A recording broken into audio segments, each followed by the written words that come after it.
Hi everyone, welcome to my channel. My name is Ollie. I'm 48 years old and I live in Northwest London in a shared ownership flat. I created this series for any potential first-time buyers navigating London or UK property market, thinking about shared ownership as an option, either due to financial reasons or, and don't believe the fad, due to the glossy ads. So again, I bought 25% of my 2-bedroom, 2-bathroom flat, which is located in Northwest London, close to Central Middlesex Hospital.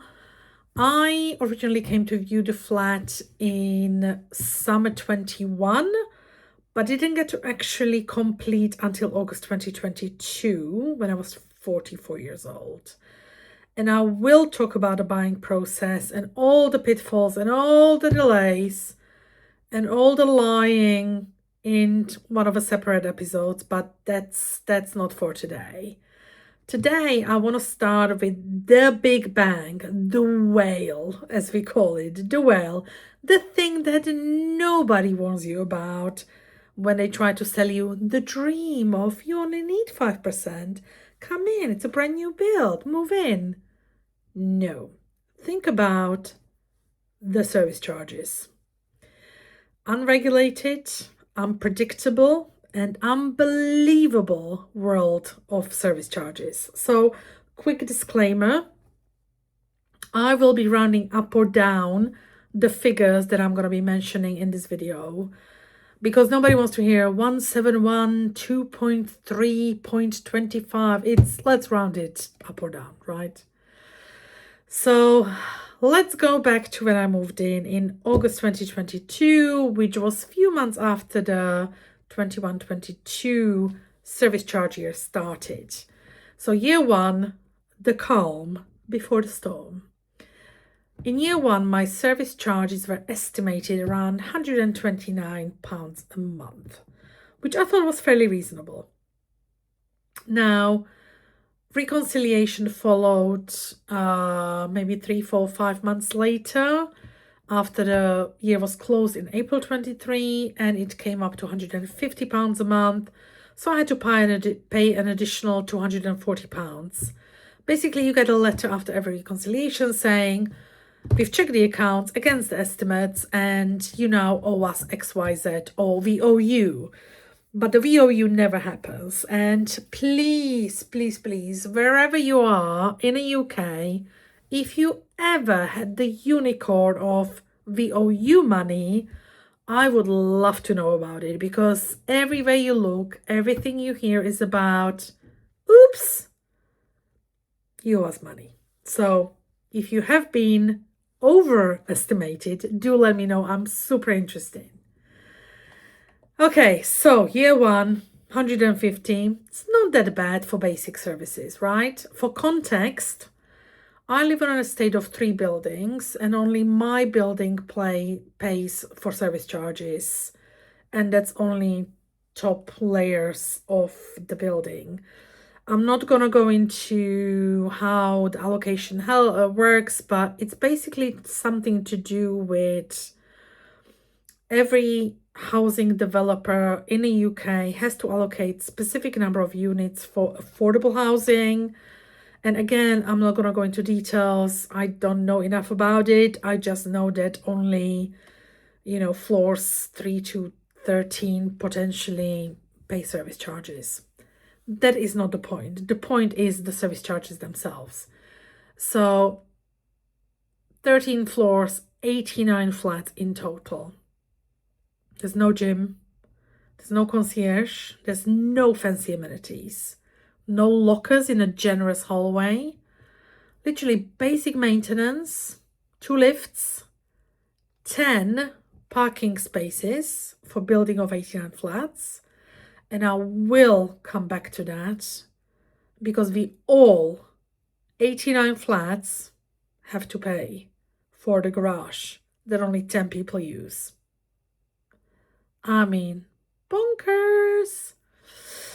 And, we have 2 terraces, floor 4, floor 13, 12. They have artificial grass, not glass. Oh God, that would be weird.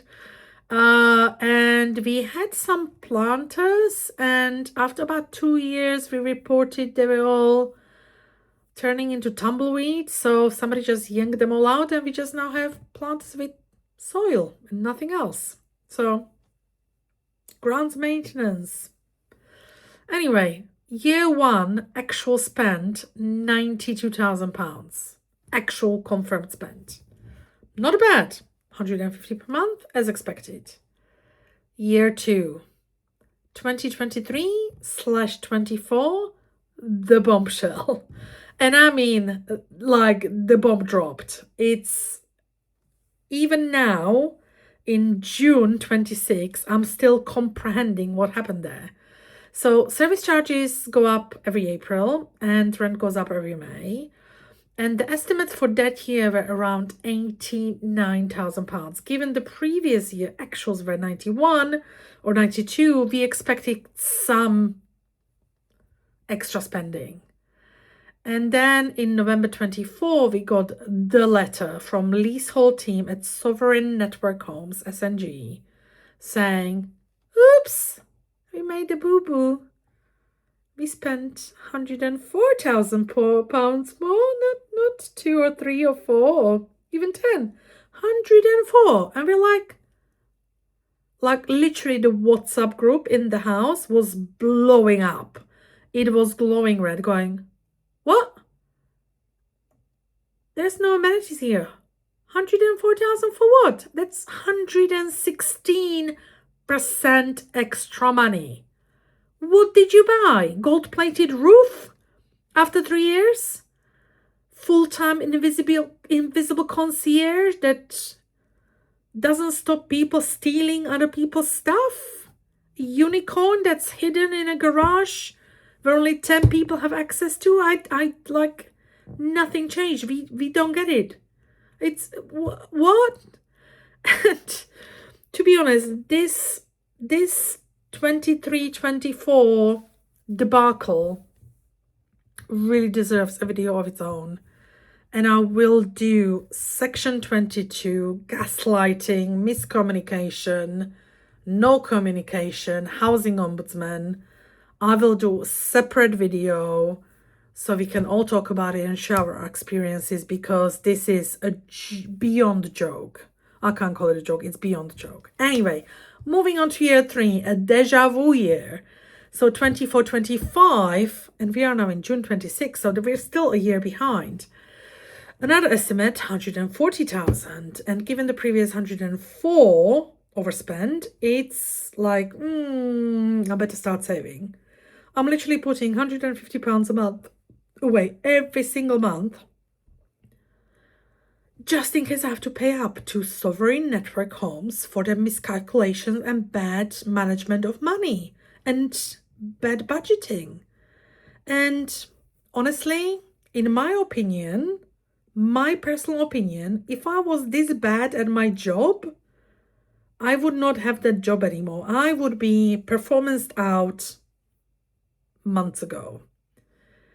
Alas, here we are, 3-4 years later. When the reconciliation for 25 was due. So remember, 25 closes around April, May, and then the reconciliation is due in November. So 25 November, we're all waiting for reconciliation. No, we got section 20B1 or 21B or something like that. Letter basically saying, oops, boo-boo, we've done it again. We underestimated by another £100,000. But we are so understaffed. The letter didn't say that. I'm paraphrasing. I'm in my opinion, I don't know what they're doing. But basically, the letter said, we need more time. We don't need 6 months. We need 17 months. We need additional year to give you reconciled accounts. So keep saving, keep putting the money away for SNG pockets, because you're going to be hit by another £100,000. So that's £1,350 or £1,400 additional amount that we're going to demand in 6 weeks from the time we send you the letter. And yeah, we're going to fight you on a section 22 as well. Watch the next video. Anyway, we're still waiting.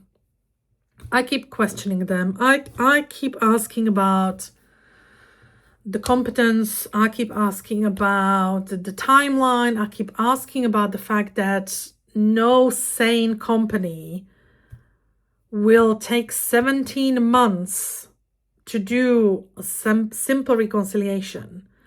If they're doing this for every single building in their repertoire of buildings, maybe I understand that. And they have hundreds of buildings. So are you basically under budgeting for hundreds of buildings in London and the UK? I don't know. I'm guessing. I'm speculating. I'm lost for words, honestly. Anyway, year 4, which is 25-26 year, that's just close 2 months ago, and the pattern is so clear. The estimates that came in February 25 came at £142,000.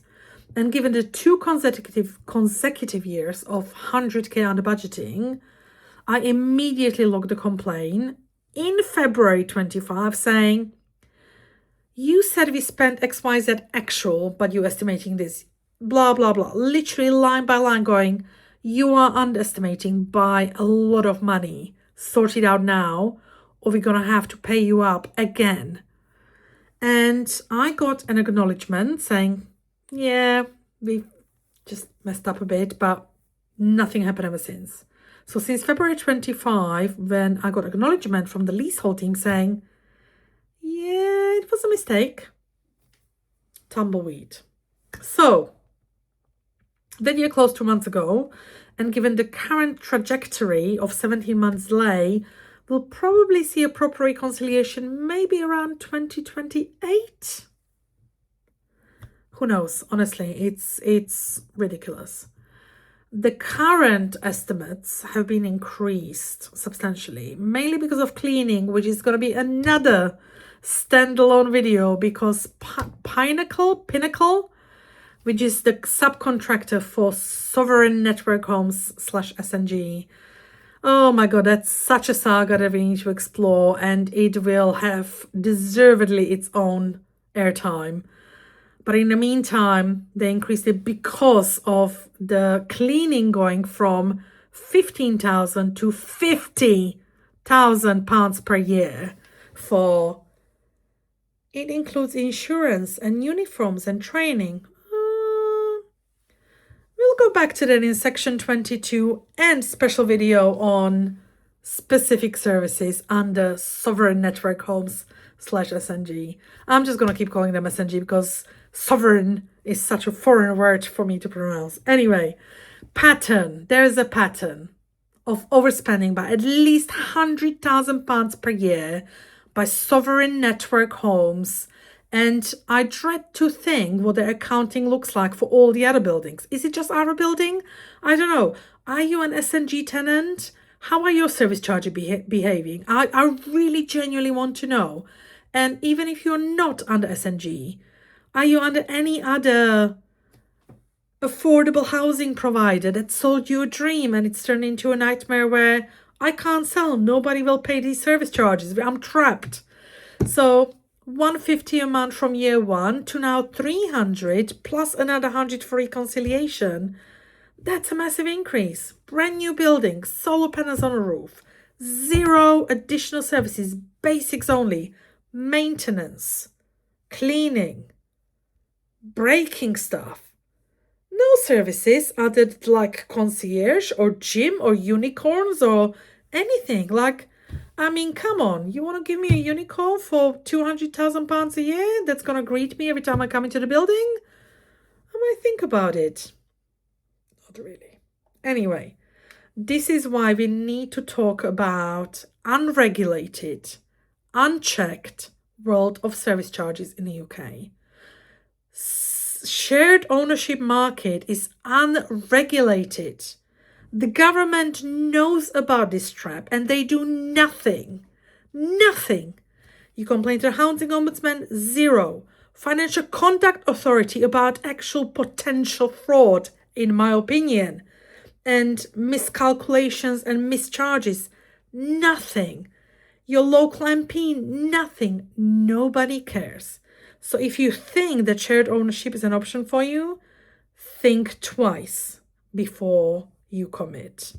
Honestly, it's, especially around the service charges, that is the one biggest pitfall for any potential first-time buyer that's thinking, I can't afford a full house, I only have 5% deposit, what can I do? How do I get a property ladder?